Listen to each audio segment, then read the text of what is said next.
I call this meeting to order. This meeting of the Bristol Town Council of March 3rd, 2021.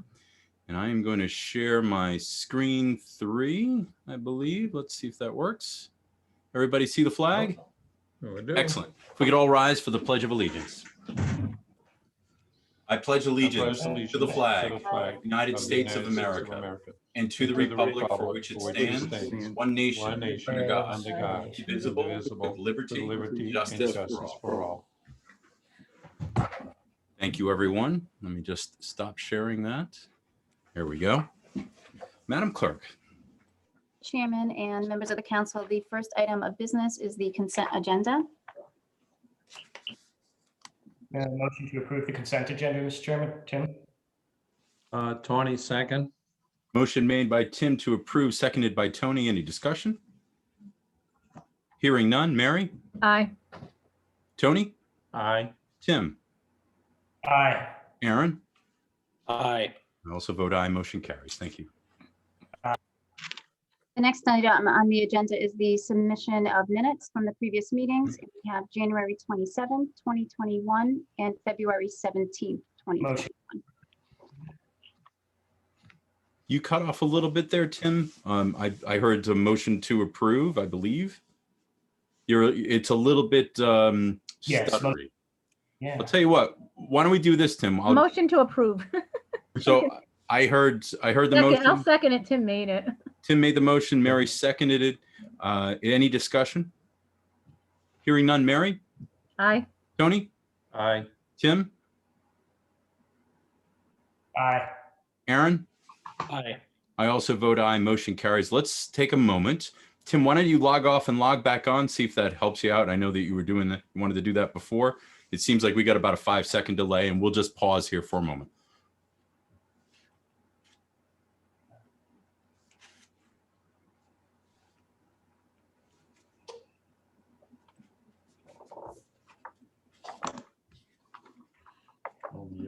On mute.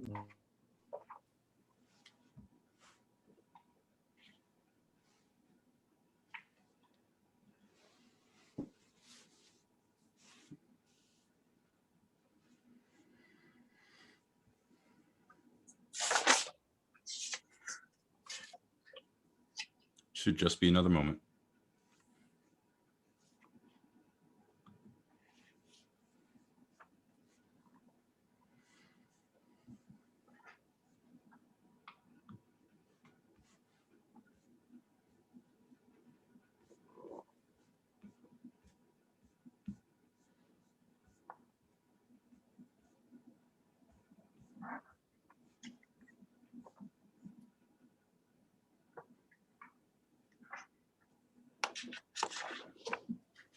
All right, I'm back. Hopefully that's better. Much better. Much better. Excellent. Madam Clerk. The next item on the agenda is item C1. This is ordinance number 2021-2. This is second reading for adoption to amend the parking on Dyer Street. What's this council's pleasure? I move we approve. I'll second it. Based on Motion- the recommendations. Motion made by Mary, seconded by Tony to approve based on recommendations. Any discussion? Hearing none. Mary? Aye. Tony? Aye. Tim? Aye. Aaron? Aye. I also vote aye. Motion carries. Mr. Chairman, members of the council, next item on the agenda is for appointments. This is G1A, and this is for the Recreation Board, and this is Donald Squires to elevate to serve as the first auxiliary. My memory is correct. Mary, this was your suggestion, correct? Yes, we wanted to check it out. Yes, I move that we move Donnie Squires up to the first auxiliary member of the rec board. And then Mr. probably Chairman. advertise for the second auxiliary. I'll second that. Motion made by Mary to move Donald Squires to first auxiliary and then advertise for second, seconded by Tony. Any discussion? Hearing none. Mary? Aye. Tony? Aye. Tim? Aye. Aaron? Aye. I also vote aye. Motion carries. Mr. Chairman, members of the council, the next item on the Ooh, agenda. Madam is Clerk. item- Yes. I know it's just one appointment, but I would be remiss in my duties if I didn't say, right? Thank Yeah. you for this council, from this council and the town, to all the boards and commissions, and more specifically their members, for giving back time and giving back to this town. This town and this council appreciates it. Thank you. The next item on the agenda is item I1, and this is new business. This is Town Treasurer Gauscher in regards to Haig, Shahadi and Company for the presentation of the fiscal year 2020 audited financial statements. Good evening, Julie. How are you? Hello, good, thank you. Good. So I'm pleased this evening to introduce Mary Sahadi, who I believe you met last year, and then Josie Arujo. And they are going to present to the council the audited financial statements for the year ending June 30th, 2020. Excellent. I can see Mary is there. She's muted at the moment. And Chris, I know that you've probably talked to Julie beforehand, but we wanted to make sure that Mary could share. Evening, Mary. Hi, how are you this evening? Good. How are you?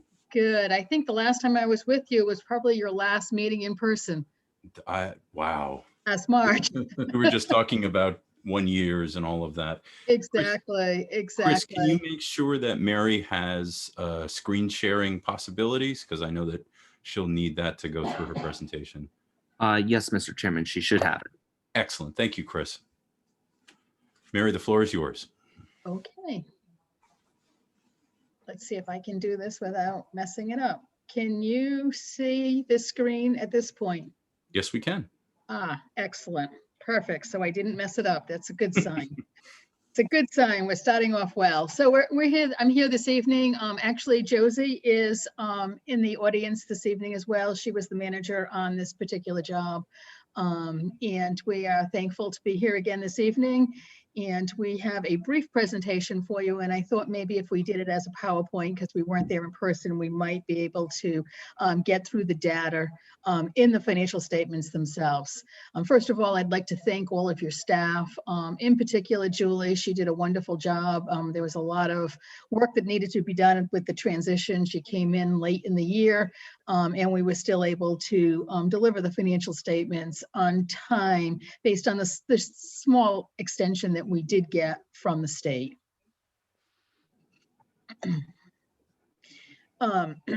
So this evening you have in front of you, I'm assuming, the paper documents of the town's financial statements, as well as what we normally have or used to refer to as the single audit report, which is now referred to as the uniform guidance report.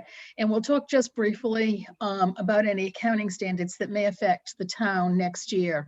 At any time, please feel free to stop me and ask whatever questions that you might have with regard to the town's finances and or the reporting on the federal programs. Thank you. The report you have in front of you includes two reports. On page 1 is our independent audit report, and that's where we opine on the financial statements. And what we really do there is we determine whether or not the statements present fairly in all material respects the financial position of the town.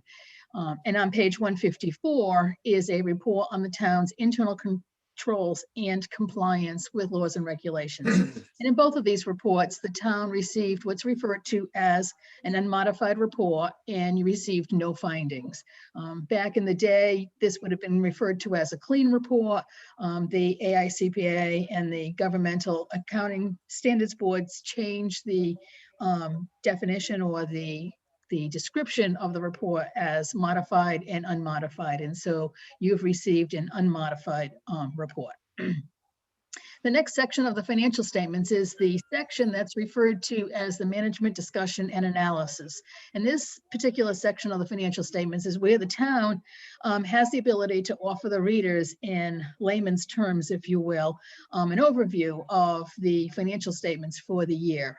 as of this particular year, fiscal year ended 2020, the format is exactly as you've seen in some of the prior years, and it hasn't changed a whole lot. So we start with talking about the financial highlights. The financial statements are then presented in a condensed kind of version. There's some requirements to include some capital information as well as some debt information. And then lastly, the economic factors that may affect the next year. Going forward in the subsequent years, these particular sections of the financial statements may in fact change. The Governmental Accounting Standards Board has determined that they have become too routine and too standard between communities, and they're not really being written in the format that they had realized right at the beginning. So you may see some changes in this particular section of the financial statements in your fiscal 21 financial statements. But as we've discussed in the prior years and as has been in effect now for a number of years, the financial statements are broken down into three basic sections of the financial statements: the government-wide financial statements, the governmental fund financial statements, and then your budgetary financial statements. The government-wide financial statements really takes your governmental financial statements and converts them to full accrual. And all that really means for the town of Bristol is we add all of your assets less your net of your accumulated depreciation, and we add all your debt. The biggest amount, of course, is your assets and your debt, your bonding, as well as when we're talking about debt, we're talking about your pension liability, as well as your other post-employment benefit or your OPEB liability. So those are really the differences. Your business type activities, which are your sewer fund, those are represented the same in both documents. So you won't see any changes in the government-wide and the governmental fund financial statements. The government-wide financial statements realized a decrease in the net position this year of $1,114,095, which related primarily to the increase this particular year in your pension liability. For your business type activity, again, you are showing an increase in this case of 61,000. If you were to actually show your budgeted financial statements for your enterprise fund, which you don't, that particular amount may differ from what you're budgeting because you're not budgeting with all of the accruals in mind. For your governmental funds, this is your general fund, as well as your capital project funds and your special revenue funds. Here, in 2020, you reported a combined ending fund balance of $16,987,000, which was a decrease over the prior year of $5,666,000, again, primarily due as a result of capital outlay this particular year of $7 million. On pages 7 and 8, that's where you see the town present the financial statements, as I just indicated a little bit earlier, in changes in position in the condensed format. And then on page 11, which is where the town has the ability to speak to the economic factors in the next year's budget and rates for the readers to have a good understanding of what is planned for fiscal 2021. Quite frankly, 2021, I'm not sure that any of us really knew what was going to happen, particularly when in March of 2020, we were really just finishing up budgets in a lot of communities. And the next thing you know, we were in with this pandemic. So a lot of things didn't really occur the way they were planned. And we're hoping that in 2022, there'll be, again, some very unique aspects of governmental accounting, particularly with what is in front of the Senate right now in Washington with regard to potentially some additional monies, CARES monies for state and local governments. So although this was written at a time when we were really talking about the 21 budget, when we're really looking at the 22 budget, we may see some additional revenues that no one really anticipated when they were putting together the budgets.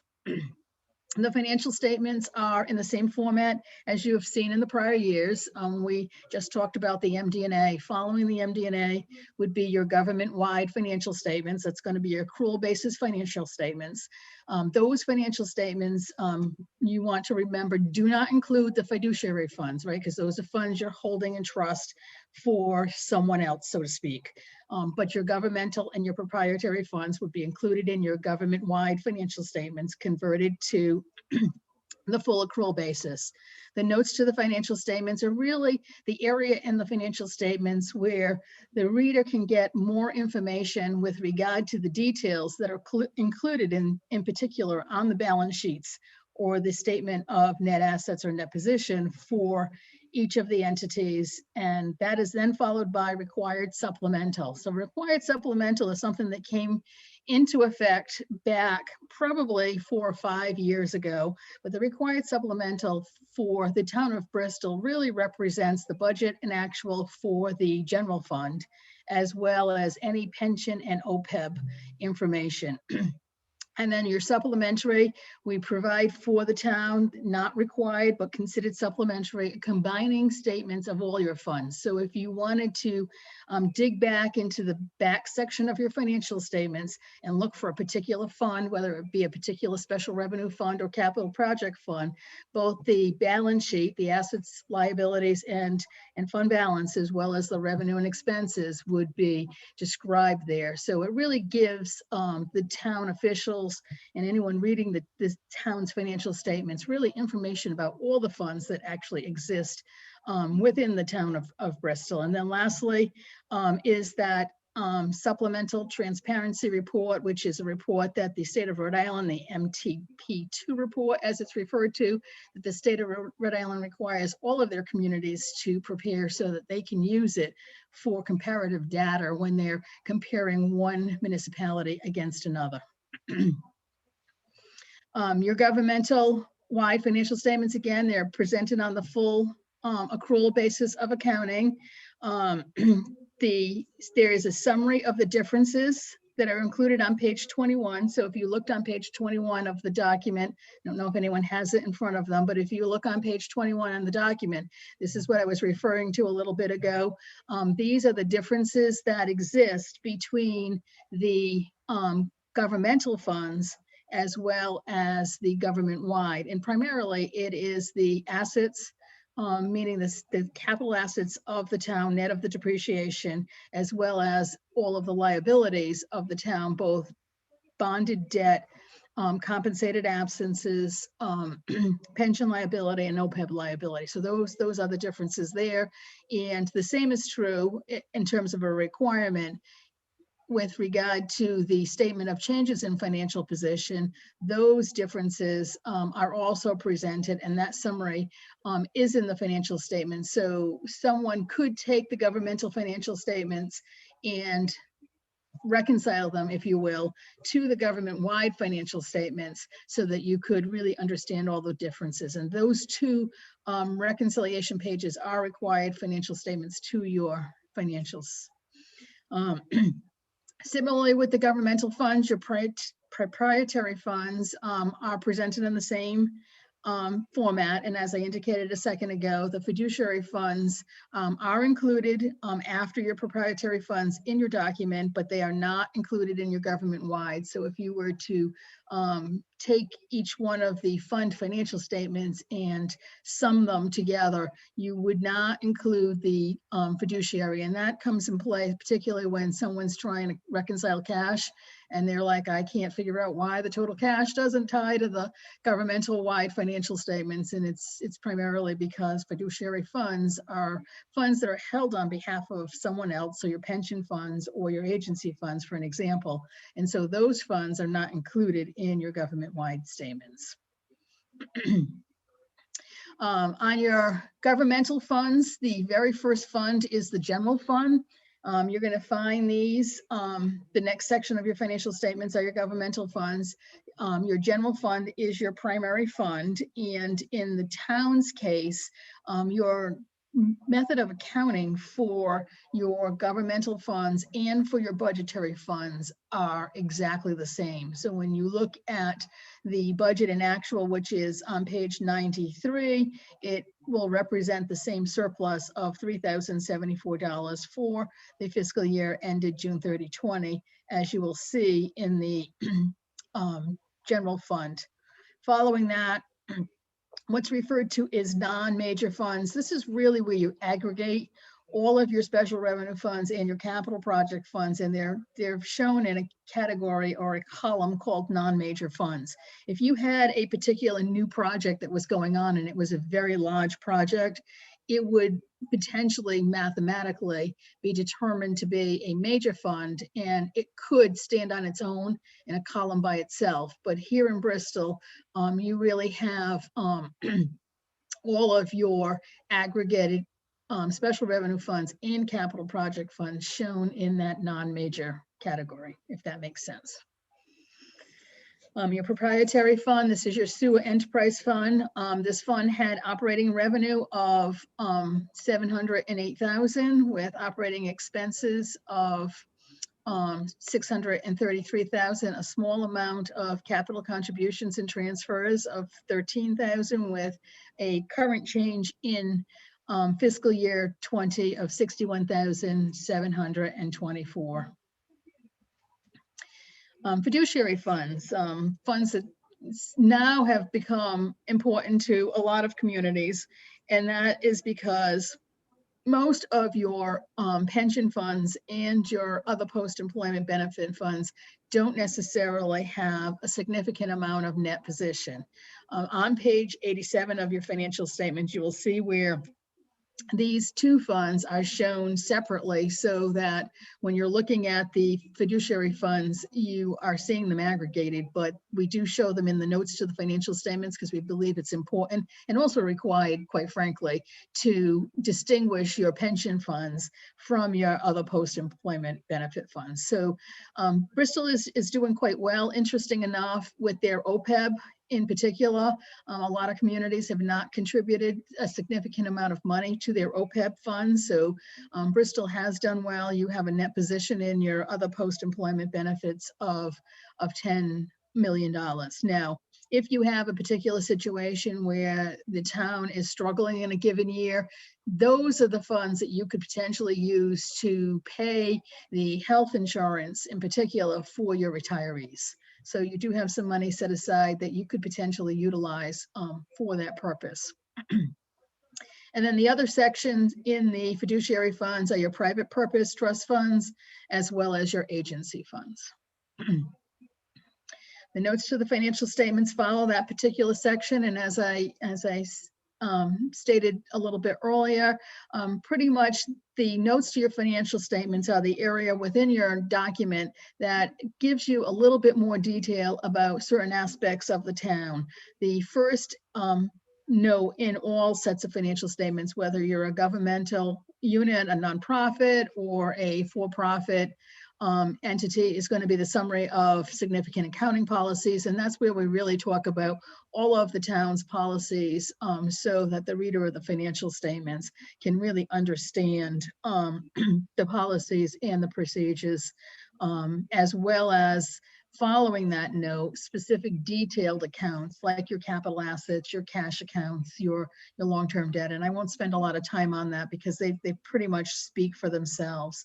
The one thing that is a little bit different this year, and again, it relates specifically to the state of emergency and the pandemic, is the federal government did a mandate that you needed to include within your financial statements a note with regard to the state of emergency and basically how the town was handling it.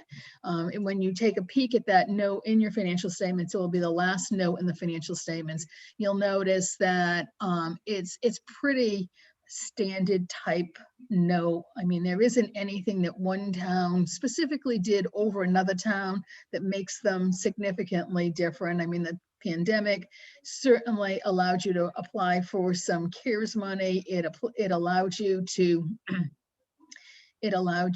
work remotely. It allowed you to make some decisions within the town that, you had to make pretty quickly as a result of really closing down business, if you will. Following that, the next section is the required supplementary, which we talked about earlier. The first section that we include is presented on page 93, and that is your budget and actual. Here in this particular year, in our fiscal year that we're talking about, fiscal year 2020, your actual revenues exceeded your budget by $462,000. And the positive variances were primarily in property taxes and intergovernmental. You did have a shortfall in your projected other revenue of $139,000. Moving on to the expenditure side, you did have positive turnbacks in your general government, $128,000, in your community services of $73,000, and in your payroll taxes and benefits of $118,000. So that is really where your differences came in this fiscal year. The liabilities, everybody always asks, note 8 really spends pages and pages describing each of your plans. You have municipal employee plans for your general population, your general municipal employees, police, fire, and you have a portion of the Bristol Warren Regional School District, as you know. You still have a town police plan and the ERS, the Employees Retirement Plan, as well as the Teacher Survivor Benefit Plan. And most of these plans are all audited by the state, and this information is provided to us by the state in order to include in your financial statements. So as of June 30, 2020, the liability recorded on the books, the combined liability recorded on the books is $67,658,871. Going forward into next year, what should you expect that will be different? There was a GASB 84 fiduciary activities. It has to do with, primarily has to do with student activity funds, so it shouldn't affect you, but it was delayed. It may affect Bristol Warren and the presentation of their financial statements to you, but in this particular case, GASB 84 really doesn't have a direct effect on what Julie will have to do. And then GASB 87 is leases, and really what they're doing with the leases is they're eliminating the two categories of leases, capital leases and operating leases, and there'll be new accounting requirements for leases in general. Now, this particular GASB is supposed to be effective for periods beginning after June 15th, 2021, which in our case would be for year ended June 30, 22. But at this particular point, there's nothing that's saying that this may not be extended again. So this particular one, as with 84, was extended last year, but there's some interest by a lot of the people in the industry, so to speak, that are looking to get GASB 87 extended, especially for those communities that have a number of leases or master leases. That's really the summary of your financial statements. I can certainly answer any questions. I have the statements here, so I can pull up any particular pages if people have, or any of the selectmen have questions on the statements themselves, or we can move into the second report that you receive, which is the Uniform Guidance Report. Well, let's stop for a moment. I'd like to open it up to the council. Is there any questions so far? Okay, hearing none. Go ahead, Mary.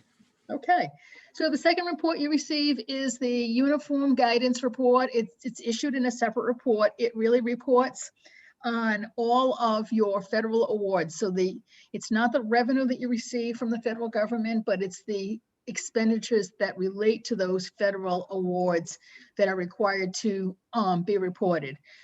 It includes a report on compliance with major programs. Major programs are described or disguised as the programs that are over $750,000, and it includes a report on the schedule of federal awards. So you'll see those 2 reports in that small document that you receive.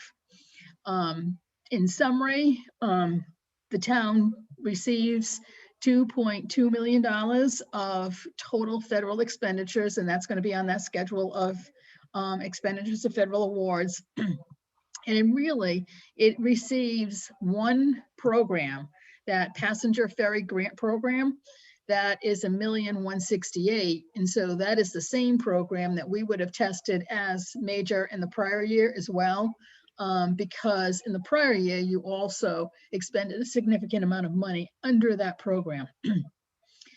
Both programs, or that program in particular, there were no findings, but this particular report, and I didn't write the page number down, but the audit results for the audit itself, as we indicated earlier, you have an unmodified report. You have no material weaknesses, no significant deficiencies, and no non-compliance with the financial statements. And the same is true with the uniform guidance that we just talked about. We tested the one program. It's also unmodified.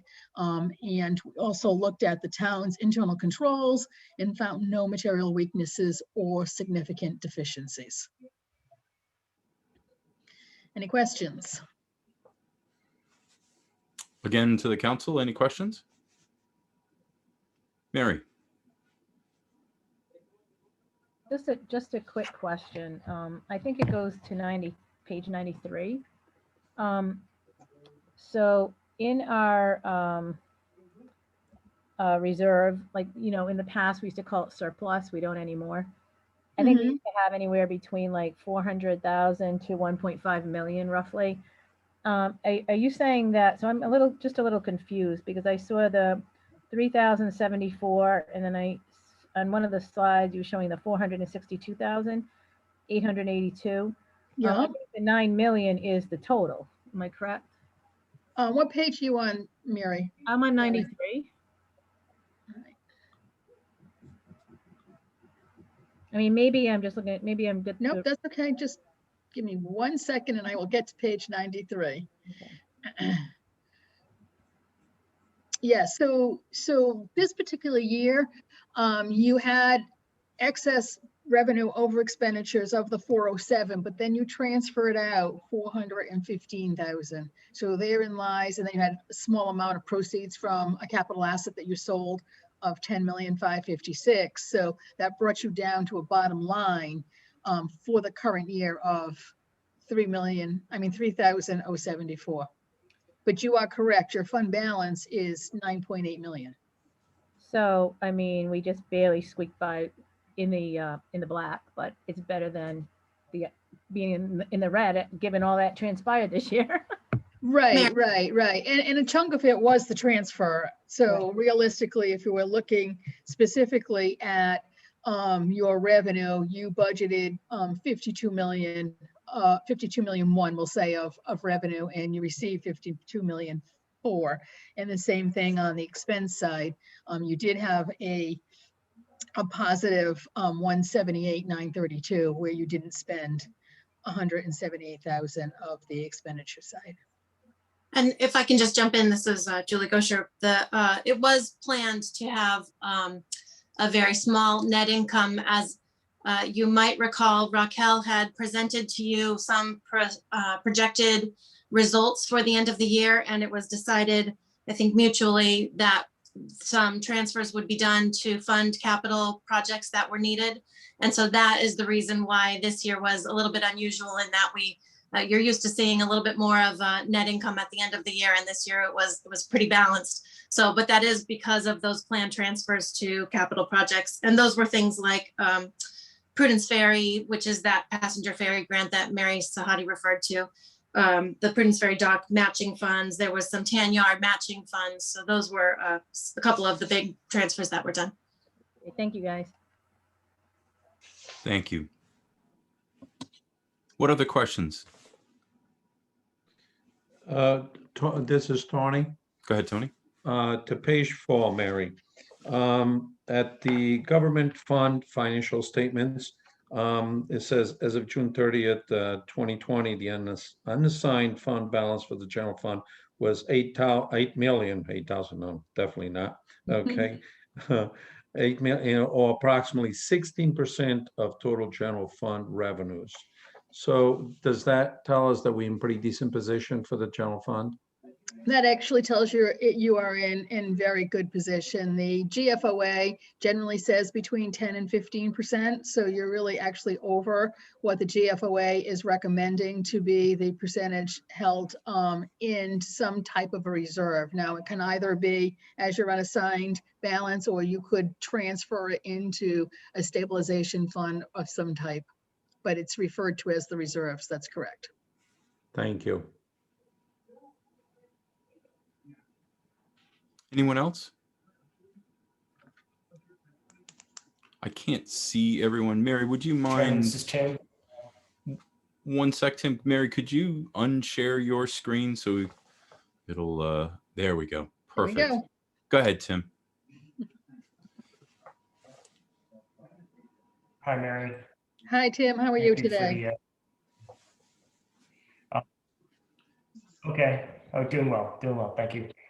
Just wanted to be aware of any major red flags you would want to point out to us, or anything that when you look over that we should just keep an eye on as we go into budget. Yeah, no, I think you did, I think you did a very good job this year. And I think Julie just made a good point, where the reason that your surplus this year was so small was that you had anticipated utilizing some of those fundings for transfer, which you did. But if you looked at your revenue budget as it stood on its own and your expenditure budget on its own, you would have had a surplus of about 400,000. Julie and I have spoken a little bit about this coming year, and, you looking into a new accounting system.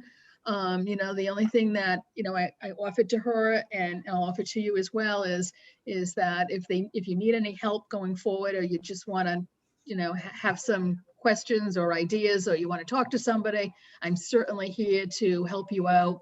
The biggest problem when a community goes to a new accounting system is they don't necessarily dot all their I's and cross their T's, and then it doesn't work the way they really hoped it to work, even though it's a new system. So I know Julie's really good at what she does, and I think she's going to take the time. And so no rushing her.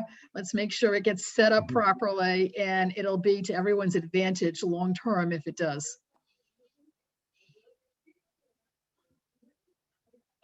Thank you. You're welcome. Mr. Chairman.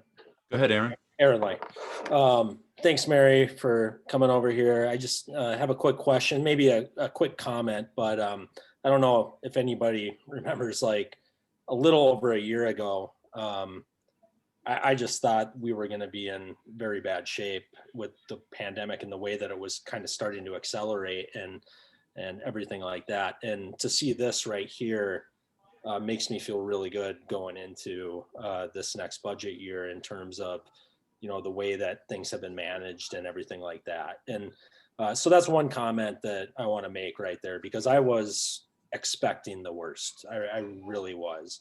Now, Mary, in terms of kind of relative to other like towns our size and everything like that, are we just doing really good, or are there others that are really kind of struggling through this right now? There are certainly a lot of towns in the state of Rhode Island that are struggling. And actually, we do some communities in Massachusetts as well that are struggling.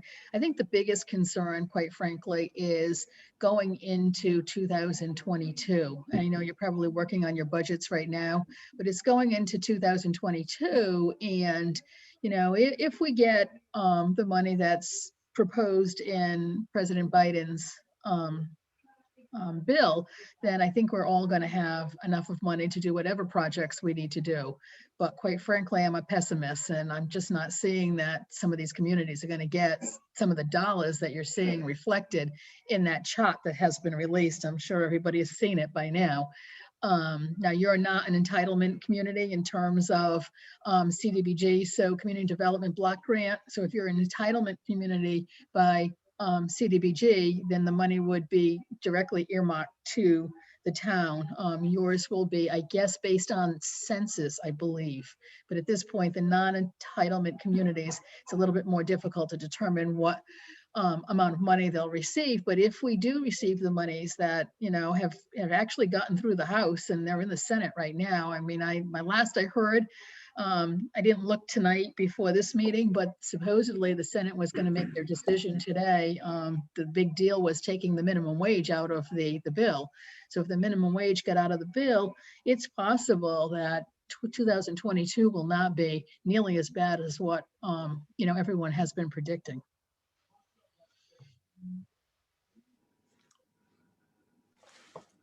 Anyone else? Mary, through your presentation, you mentioned a projected other revenues were down. Julie or Mary, could you speak to that? What is a projected other revenue as expressed in your audit? What would be an example of that? I don't know if Julie can, if not, I'll have to get back to you on the specifics. It's the combined other categories that you actually budget for. This is, I believe that this was primarily a result of, if you recall, we have debt recovery funds that get transferred in from a COLT fund to offset our debt service. And there's a little bit of a funky way that we account for that in the budget versus the budget to actual. And as I was looking through tonight, because I was just sort of anticipating questions and things that I thought might come out, might stand out, I believe that that is really the primary reason. So it was just a matter of where we placed the debt recovery funds. So nothing really that we're anticipating, just an accounting issue versus a budget issue. Thank you. I also, Nathan, in some communities, and I don't have the details of your general ledger, but it was actually things like parking meter receipts. It was those small meals tax. It was those small things that were down this year because of COVID. got it. I think it's also worth restating, you did it very well, but that our OPEB is doing very well. Very that is well, a definitely massive thing that we take very seriously. Julie's smiling because I recall a conversation about 8-9 years ago, I guess at this point in time, of her pushing very hard for that. And council ultimately, I wouldn't say acquiescing, we agreed, but this is outstanding to make sure that other things can look wonderful, but this is one of those under the surfaces, if not handled correctly, can come back and bite you. And the town is really going to see the benefit of that, as you'll see in a couple of weeks when we're presenting the budget. And this is the first year that we are not proposing a contribution to the OPEB trust. And in fact, we're proposing a distribution from the trust to help offset some of the retiree healthcare costs. And that's just huge. I'm not sure, how many plans in the state are able to do that at this point, but that was a mutual decision with our actuaries that our funded status was healthy enough to be able to actually start helping out the operating budget, which is great. I mean, it's a fun place to be. It's good. So again, outstanding. And also I'd like to echo Aaron's words that, I mean, this is a lot of hard work from you, Julie, from you, Mr. Administrator, from our department heads, this council, to put us in the place that we are. And we were all very concerned and still are, quite honestly. I mean, I think we're coming into difficult times. We're staying in difficult times. That's probably a better way to put that. But good decisions being made, conservative with financials, and outstanding job to all. So, thank you. Anything else from the council? Mary. Just to follow up on that. I mean, I think we were all very worried about it, and everybody's done a great job, and I'm really happy to see where we are with this. But the pandemic hit us at basically the last quarter of the year. And so we've had 3 quarters of this year that we have been in this circumstance, and so I think this budget's going to be like really difficult. So I do think it's going to be very helpful if we're able to get some of the federal funds, particularly on our school side, which is really in a mess. So I think it's important that we go forward. I think it's going to take us all, Yeah, we all have to kind of like keep all of this in mind because it's a big picture and it's going to take us a few years, I think. I mean, I don't know if that's what the accounting people would view as well, to get out of all this and to get back to like quote normal, if there is such a thing. I wonder if there is. It's a I great don't question. know. I don't know. Great To that, question. Mary, can you speak to normal? Anything else from the council? Okay. Anything else, Mary, that you wanted to share, or Julie? No, just thank you again for having us as your auditors, and I look forward to working with you again in the future. Thank you, Mary. Julie, remind this council what motion you're looking for is to accept the presentation or accept the audited financial statement? So it would be a motion to accept the audited financial statements for the year ending June 30th, 2020. Move, Mr. Chairman. Second. Tony made the motion to accept. Mary seconded it. Any other discussion? Hearing none. Mary? Aye. Tony? Aye. Tim? Aye. Aaron? Aye. I also vote aye. Motion carries. Thank you. Thank you, Mary. Thank you. Thank you for Thank having you. me. Thank you. Mr. Chairman and members of the council, the next item on the agenda is item I2, and this is Director of Community Development, Diane Williamson, in regards to the National Scenic Byway nomination. Well, hello, Diane. Hello. The floor is yours. Oh, thank you. So this is just to inform you, you will recall last April, I believe in the spring 2020, we partnered with the DOT to nominate the Rhode Island Scenic Roadways through Bristol, which is all of 114, Hope Street and Ferry Road and High Street, as National Scenic Byways. And I'm pleased to let you know that we won the designation, the first in Rhode Island. And I am. Say that again, Diane.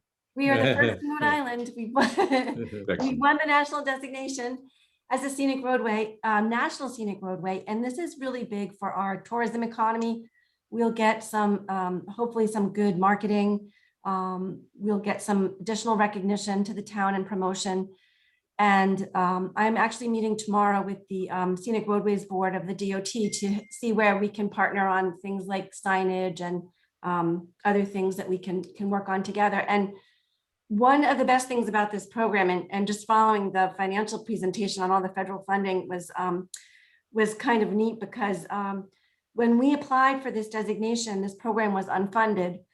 Since that time, they have included in the budget a $16 million grant that we can compete with other communities to get. Hopefully we'll be successful with that too. But the federal grants for maintaining and promoting the roadways, making safety improvements and upgrading facilities to better serve pedestrians, bicyclists, and drivers. Wow. So we look forward to that in the future, that grant application. So Diane, when do you think that'll be available? I don't know. I just found out about it about a week or so ago, so I'm waiting. Thank you. Mary?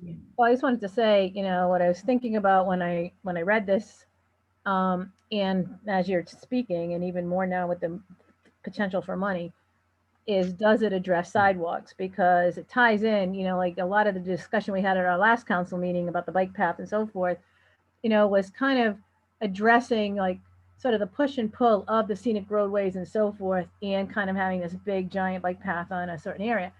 And, you know, the idea of a sidewalk that is multi-use, but much narrower and fits in better.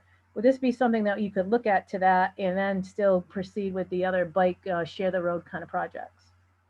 Well, I think having the extra federal funding available is certainly helpful for however that plays out. We are, you know, we're working with the consultants to take it to the next step in the feasibility study. So I don't yet have answers on, you know, how that's going to be specifically designed. But yes, it's great. It's going to open up a lot of opportunities for the town.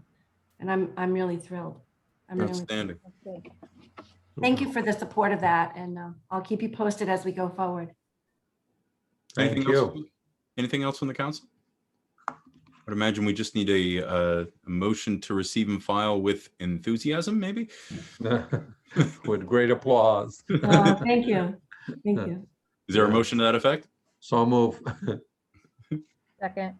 Motion made by Tony, seconded by Mary to receive and file. And I will add with enthusiasm and Madam Clerk, I really do look forward to next minutes. I would like to see that in there. All right. Any other discussion? Okay, hearing none. Mary? Aye. Tony? Aye. Tim? Aye. Aaron? Aye. I also vote aye. Motion carries. Thank you, Diane. Thank you very much. Mr. Chairman and members of the council, the next item on the agenda is I4, and this is Town Administrator Contenti with the request to the council for consideration to draft an ordinance for parking restrictions at the intersection of Wood and Franklin Street. Thank you. Mr. Administrator, and I know Chief Lynch, you wanted to speak on behalf of this. So, Mr. Administrator, please. Thank you, Chairman. So the police department has been faced with a small dilemma with long-term parking that's on Wood Street at Franklin near the on the east side of the street. So they've been dealing with this. They've tried the diplomatic route for quite some time with the vehicle owners, but it's impacting the businesses in that area. So the police chief is proposing an ordinance that he can tell you about what the parameters of that ordinance would be. Chief, if you would. Yes, the administrator is correct. The department had received numerous complaints from the folks at the thrift store and the food pantry, along with Franklin Court and some other neighbors. We did reach out diplomatically to the owner. I don't know if any of you have seen it. It's kind of a commercial vehicle with a wooden stake body on it, kind of like a homemade type stake body. Mhm. And the owner of that vehicle is involved in going around and picking up a lot of scrap metals and different things to, I gather, profit from, refinery or recycling those particular things. The problem with that is many times, the food pantry and the thrift store are getting deliveries from the Rhode Island Food Bank. They come in with the big box trucks, folks trying to get furniture out of the thrift store. And it was, he's there 24/7. Sometimes the vehicle's not there. And we reached out we've got a part of your package should have a memorandum from the folks at the food pantry and the thrift store, along with Franklin Court. And the administrator today did ask me to reach out to the folks at the market, the Azorian market. Do I have that correct? Mhm. That's across That's the way. correct. And we'll reach out to them just to make sure that they're on board. But I can tell you that management at the pantry, in the thrift store and Franklin Court are very supportive. So our goal would be to have put 4 signs up, the first 90 feet back. So the first closest to the intersection would be 1 hour parking only. That would allow the transient folks that are going into the pantry and the thrift store to kind of have that parking that's available for them every hour that would be turned over with a fresh customer. And then the 2 further back on the roadway would be between 9 and 4 p.m. So 9 a.m. to 4 p.m. That would be loading and unloading. After those hours, those spots would be available. That would allow, again, for the drop off and pickup at those particular locations. And I think you've all seen the box trucks that sometimes they have to double park out on Wood Street right now because those spots are permanently occupied. So it will help with the flow of traffic. It will allow a better transient traffic at that retail establishment. And I think it will work. So, Chief, if you could just one more time, I know the location that you speak of, but again, you're talking about 4 spots is what that's what you're proposing. And they are across the street from each other, 4 in a row. That's the part I didn't get. I'm sorry. 4 in a row. So if you're standing in, your back is to the food pantry and the thrift shop, and you're at Wood at Franklin, and it would be from the intersection 1, 2, 3, 4 as you back up. Those would be those are the 4 on the same side of the road, right on the food pantry side of the roadway.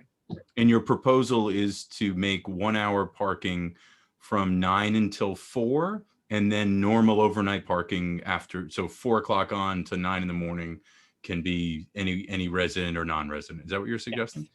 Yeah, Okay. we did designate 1 hour parking because we know a lot of the residents in Franklin, people come in, they visit for an hour, we leave. So we thought Yes. that those first 2 spots at, closer to Wood and Franklin, I think there's a monument there if somebody could, so Right. it would be right there by the monument. Those would be the 1 hour only. And then as you go further back up, it would be spot 3 and 4 would be loading and unloading, no parking, 9 a.m. to 4 p.m. After those or in between those hours, green light. Thank you. Council? Mary? I have a question. I mean, I am fully in support of the project. The only thing I'm getting a little bit, don't quite understand is why they wouldn't be across the street from each other. And the pictures that I'm looking at that were in the report, some of this, I know that you've merged some pictures together, like right alongside of each other, but some of these are actually on the west side. Like, so the truck that you're talking about with the flatbed is actually in front, directly in front of the Azorian Butcher, the pictures that I'm looking at in this packet. So I was wondering, so I had to look twice when I was reading this originally. Which side is it? So I guess my question would be, what's going to stop the same truck, since they do park there sometimes, from not parking in front of there, or should the same thing be on both sides? Well, there is some, we're certainly trying to deal with the situation. I have tried, it's not too often that a police chief goes and visits somebody over a parking situation. I have personally gotten involved, and the reason why you see the car on the other side is you actually saw the police chief measuring the road the last few weeks and stopping by personally and visiting. I get some compliance for a few weeks, and then he goes back to saying that there's no parking, and if that spot's available or other spots are occupied, he'll hold that spot down for a day or two. Sometimes he leaves that truck out there for days and days, and it just creates, a quandary. On the other side of the road, we're not trying to regulate parking everywhere in the intersection of Wood and Franklin. We're trying to accomplish a couple of things, turnover parking for guests at the Franklin Court, and also to allow, the proper drop off and pick up. Sometimes folks buy furniture, I took a tour, they gave me a tour of the thrift store and the pantry. And, some people have some furniture, and it would be nice for folks if they bought a dresser or a bureau to be able to pull up in that spot with their car, or, or whatever vehicle they have, and to load it on. So we really thought we were, creating a safe zone for loading and unloading, and creating a visitation thing, and addressing the fact that there is a local resident who's renting in the area. I asked them for diplomacy. It worked in the beginning. I've been at this with code compliance, and working with the town administrator for several months. So we've put some due diligence behind it. It's not just kind of like an immediate request that I couldn't solve on the short term. I tried to put some yeoman's work in, and we've been coming up short for those folks, and I'm trying to offer a more permanent solution. But at the same time, accomplishing other outcomes, just not a no parking situation for one gentleman who's kind of, bringing home his commercial type vehicles. They fall under the gross vehicle weight for residential neighborhood. We looked at storing of this, that scrap metal if it was a code issue, and we're not able to find anything else in ordinance, that I could utilize to resolve, the concerns. So you're saying basically, I mean, the person does have a right to be parked there because, because most of those are apartments in that area. They don't really have a lot of parking, off-street parking. I mean, some of them certainly do. So in one of the pictures, and I think it's one that's sort of merged on top of the other just for the purposes of getting it all on the page. It looks like his truck is parked in the 15-minute parking space in front of the butcher shop. I imagine that I can't remember off the top of my head if I meant to look today if there's one 15-minute or 2 15-minute spaces there. But I guess those would be taken care of, because he does have as well, I think, a pretty a decent business with people in and out. Yeah. So I think Tony had a question. I'll ask mine afterwards. Yes, I did. Actually, it's piggybacking on what Mary was just talking about. Unfortunately, I haven't an opportunity. I normally go visit these areas. I didn't have a chance. But to that point, that sign there that says 15 minutes, okay, is that one or two spots there, Chief? Can you recall that? I believe there are two spots there. I'm trying to bring it up. I do have it under camera, but I am Okay. trying to bring that up. Because I'm just believe wondering there's two with spots. the, I'm sorry, go ahead. We don't have any current complaints at all, from the butcher shop. So, we really didn't focus on, the Okay. needs across the way. But when the vehicle has overstayed its welcome in that particular area, we have issued, a citation, a parking citation. Okay. All right. You've been, thank you. Chief, what is overstayed? Well, if the officer was to choke the tires, monitor the vehicle not moving, and if it's overstaying the 15-minute parking, it would receive a citation. That's what thank you. Other questions from the council? I have one last one, which is you said 4. Why not, just so I understand, I'm not in disagreement, but I just want to understand, why not 2? Meaning if the issue is allowing loading and unloading, why 4? Is it because trucks and a car are there a lot of the times? Is that because there's 2 people and 3 people loading? The issue,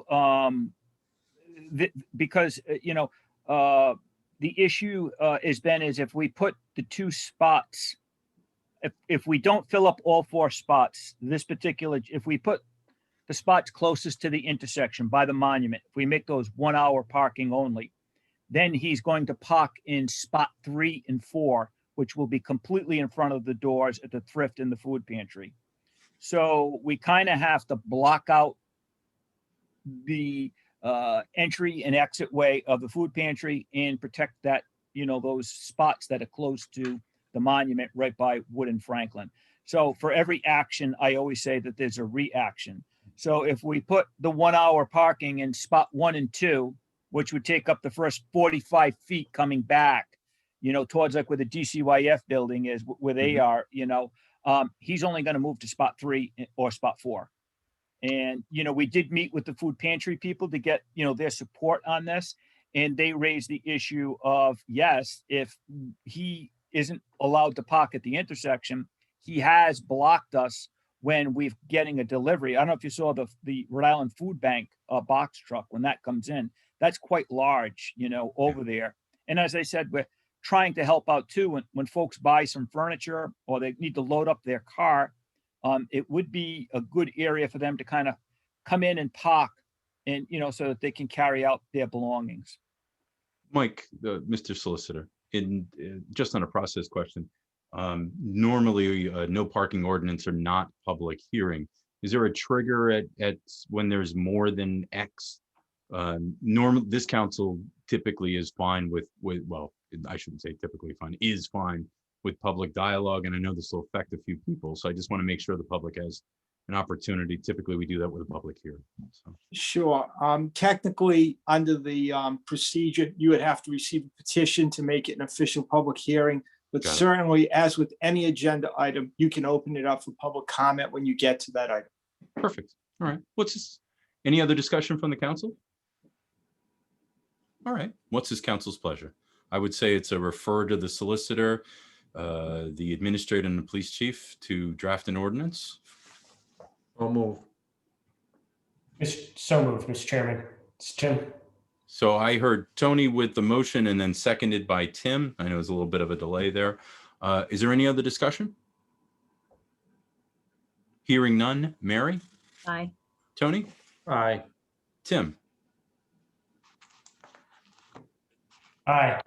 Aaron? Aye. I also vote aye. Motion carries. Thank you, Chief. Thank you, Mr. Administrator. Mr. Chairman and members of the council, the next item on the agenda is agenda item L1. And this is Assistant Town Solicitor Goins in regards to Sip Sip Hooray LLC for a show cause hearing on a vitriolling license. Mr. Solicitor. Yes, thank you. I'm simply asking that you set this up for your next meeting on March 24th. I believe it will ultimately be unnecessary. We're in contact with the owner. I believe the owner is going to voluntarily give up the license. Assuming that happens between now and the 24th, there will be no need for a hearing. However, in the event that it doesn't, we do need to have a hearing scheduled so that the appropriate notice can go out. So I would simply ask that you approve a sip hooray show cause hearing on the removal of the vittling license on March 24th. I would love to make that motion because I was wondering, and I meant to email you. I knew we had that opportunity for liquor licenses, and I wasn't sure when I read about this situation if we had it for victualling licenses as well. So I'm really happy. Any license that the town council grants, yes. Yeah, I think this is really important, and hopefully it will resolve itself. But I think it's important that we take action on it if it doesn't, because or that we are taking action anyway, just by approaching him, because this is pretty outrageous, and this is not, it's not like a bar owner that was, served someone by mistake, underage, or was open a little bit too late or anything like that. I mean, this is something that was dealing with drugs, serious drugs.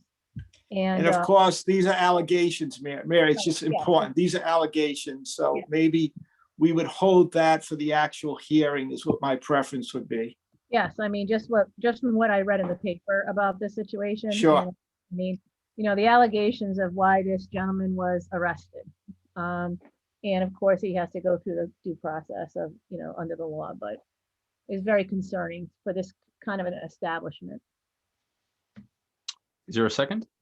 Second. Motion made by Mary to have show cause hearing at our next meeting. Seconded by Tony. Is there any other discussion? Hearing none. Mary? Aye. Tony? Aye. Tim? Aye. Aaron? Aye. I also vote aye. Motion carried. Thank you. And unless I'm missing something, that is our complete agenda. This is certainly much shorter than it normally is. I can see everybody smiling because just don't know what to do with the free time. So thank you all for your efforts and energy. And I just need a motion to adjourn. I'll move. Second. Motion made by Tony to adjourn, seconded by Mary. All in favor? Aye. Aye. I'm going to give Tim a second. There it is right there. Okay. All right. Good night, everybody. Good night. Tim. Stay well.